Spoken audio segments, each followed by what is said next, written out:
యేసు ప్రభువు యొక్క మందిరంలో మోకాళ్ళ మీద మోకాళ్ళ దండేసింది కూడా ఎవరు మర్చిపోరు.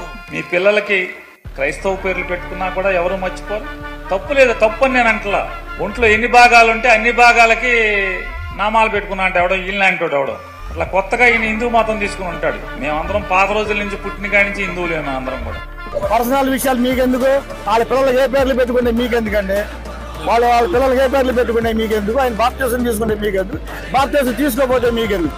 ఆయన ఏమన్నా మీ ఇంటి గురించి మాట్లాడా? మీ గురించి మాట్లాడా?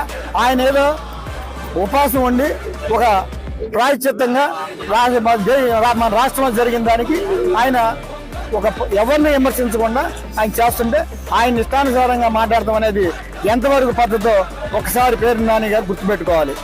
ఇవాళ ఇష్టానుసారంగా మాట్లాడితే ఆయనకి కోట్ల మంది అభిమానులు ఉన్నారు. ఏ అభిమాని ఏ రోజున ఏం చేస్తాడో ఎవరికి తెలియదు.